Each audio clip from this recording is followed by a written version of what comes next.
Yo, welcome to the Safe Space Podcast, where we talk about honestly anything. Today, I got a special guest with me. I have my little sister Charity here. Hey. In today's episode, it's going to be an open discussion, but you know what? It's titled Big Sis, Little Sis, Growing Up, Glowing Up, and God Too. Mm-hmm. All right. That's a cool one. It is, all right? So first, what nobody told us about adulthood. So I'm going to start off with this. What's something that caught you off guard about being a full-blown adult? I feel like everybody's first reaction to that is always about the bills and the money. But I think the hardest thing for me have been making decisions and having to bear the full responsibility of those decisions. Because my dad loves to save me from things. So I got so used to letting him decide everything for me. But there comes a point where some choices I have to make for myself, by myself. And, now, I feel that because it's it's all on you. Yeah, we always know our parents are going to be there and they can, back us up if we need it. But we're trying to figure the adult thing out, just like they had to. So, yeah, I get it. That stuff. I think for me, it probably was the bills. I know you got to pay your bills on time and thing, but I don't know. I feel like our parents made it seem easy growing up. We didn't see them really stressing about bills. I mean, granted, everything now is just expensive. Yeah. But it just seemed like they figured it out or they had it all together. Yeah. So let me ask you this. What about the shift in friendships? Oh, I love talking about friendships. My homegirls, we met in college, but now we're all long distance for the most part. And I just got to learn a really good lesson on reconciliation. One of my closest friends, we actually moved down to Dallas together. We stopped being friends, and now it's been a year since we've reconnected. And you know how some things just get better. I definitely think our relationship is way better than it was. But you couldn't have told me that we would have been friends again, And so I think God showed me that, you can forgive people and then you can still deal with the bitterness. But what's even better is that He allowed her to come back and us to actually reconcile and be close to each other again. So I love that. It was great. I love it. And I agree. I have some strong friends that I grew up with. I mean, pretty much all of them. But then I met some really dope people in college. And they're more than their friends. They're my family. I'm the godmother to some of their kids. And it has been hard because we went to school with each other for 4 years. We were around each other all the time. And then now life is life, and they got kids, married, and all that. So we don't talk as often, but we do know when we talk, it's just we were never apart. Right. So I do appreciate that. It gets lonely. It does, especially living alone. Yeah. Man, the pandemic, I really had to learn how to be alone. Yeah. Because that was rough. I don't even remember how many months we were in the house. Bro, a year at least, huh? No, I want to say a year because I think I still was working in 2020. I went back into the office, but all right. Okay, so now you are an adult and you're a teacher now. How is it adjusting to being a role model? Oh my goodness. I think I really do thank God for the opportunity to pour into students. But it's crazy how these kids are not my own children. They did not come from me, but they still mirror me. And it is just when I'm seeing them do certain things or say certain things, I'm oh my God, where'd you get that from? I'm LOL me. And there's been really good examples when a kid is able to tell a friend, hey, take a deep breath, everything's going to be okay. And then there's been some bad examples when the kids be irritable with each other and they start saying stuff you know what, you're being really annoying right now. They're who taught you that? That is crazy. No, but kids look they're annoying. And I'm yeah. How you think they feel about you, Sam? Yeah. You sometimes annoy. And somebody online, they were you can't tell her who she is. You can tell her you can say what she was doing is annoying, but you can't say you're annoying. You can say, when you keep touching me, that's annoying, because you don't ever want to label people that you care about. Yeah. You know what I mean? So it's like, no, you know what? I get that, because I'm big on speaking positive things into people's lives and things. Like, I feel like a lot of kids get a bad rep because they're misunderstood and they're always told, oh, you're this, you're that. Well, no, just say like, this is how they're feeling, but that's not them. Yes. Like, yeah, they might be feeling bad at the moment and they're acting out because of what they're feeling, but that's not who they are all the time. It's like, Joanne's labeled us. So I get that. Yeah. And it's good to like learn that for ourselves as adults. Like, hey, I made a mistake, but that's not who I am, you know? Facts. Now, we grew up in the church, and I know faith has been a really, really big part of our lives. Right. So let's talk about that. How has your relationship with God changed since you moved away? Oh my goodness. I think it's definitely been like a lot of highs and also a lot of lows. But like, yeah, I think it goes back to making decisions, and like, instead of it being like, oh, I want to please my parents, it's like, how do I please God? And that has like been a hard thing for me to try and like navigate.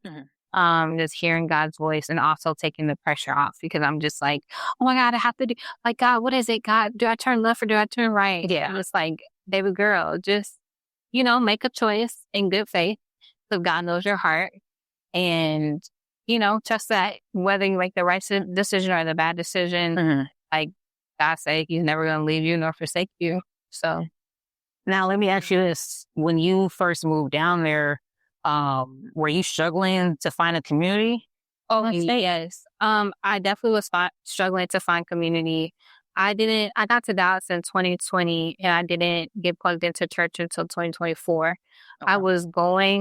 I tried a spirit-filled charismatic church, and it just, you know, we were raised Baptist. So like, there's just certain things that we weren't used to. Definitely not used to. And the spiritual aspect was a little bit heavy, and it made me like, I don't know, very confused. Not that it's wrong. It just didn't really fit with like the way, like we grew up, the way that I understood faith. And then I tried Social Dallas, but I was just solo. Like, it was hard for me to take that leap into like joining the community and serving. But once I got to Oak Cliff Bible Fellowship, somebody that, you know, Miss Arlene? No. She's Sister Dan Pierre's daughter. Yeah. So she's like our mom's generation, and like she goes to that church, and we sit together every Sunday, and it's just something about like going to a place and knowing that somebody's looking for you. You know, like if I don't show up at church, she's looking. Yeah. I mean, that's what we are used to. Like, I know sometimes going to a bigger church, you come from a smaller church, it can be a little bit of a cultural shock almost. Yeah. And like, we did go to a smaller church where Papa, no, we ain't there. We haven't been there for a while. He calling you or been like, where you at? Like, what you got going on? What's up? No, I get that. But okay, so how have you been able to keep your faith during like life challenges and changes? Because life be life. Life be life. I think the most recent challenge that I've had is just like reckoning with like heartbreak. And just like letting God like sit with me and like heal my heart, and like not rushing Him and not rushing myself. So I think like that has been a mark of maturity, because usually I'm just like kind of dissociated from my feelings, but being able to be like actually praying for, you know, I was just pray for your enemy. It's not like my ex is my enemy, but like, you know, somebody that has caused me deep like pain, and being able to like pray like that he is joyful, that he has peace. You know, like these things I don't want to pray for. I want to be like, that's maturity. Says, nah, I get it. That's because when people like do you wrong, sometimes the first reaction we want to do is to have them hurt too. But you're showing that, no, you know what? They hurt me. I'm not about to get even. Just gotta take care of it. You know, I'm not there yet. I would prefer Lord's. I mean, but also vengeance is the Lord's at the end of the day. And I can also reflect on when maybe I haven't been the best partner, you know, or when I screwed up and people gave me grace, you know? So I think there's a comfort in knowing that like however God handles him, like he's his son too. And so it's not going to be too much. Got it. Too little. Like it'll be right where he, needs it to be. All right. So speaking of that then, guys, like relationships, what is dating like in your city, in your life? Like, is that a thing? Yeah, I do go out on dates. I'm learning how to date. I'm learning how to like get to know people without like falling for the love bombing or moving too quick, too fast. So, it's definitely different. Like when I first got down to Dallas, it was I was 22, now I'm 27. So things are hitting a little bit different. I'm learning how to slow down. Mm-hmm. And I think it's beneficial. Like I'm starting to treat my heart like it's something worth protecting. Oh man, no, I get. Okay, so what about dating as a young teacher? Like, do you find yourself more attracted towards other teachers, or oh my goodness, you shy away from that? I have no idea what. Like, I don't really have a preference in like job type, but I do think that I think teachers get a really good deal because, we don't work over the summers. And I think somebody who loves children, like that would be so cool because I love kids too. So yeah, who knows? Who knows what the Lord has in store. All right. So, because I've been around you your whole life. Right.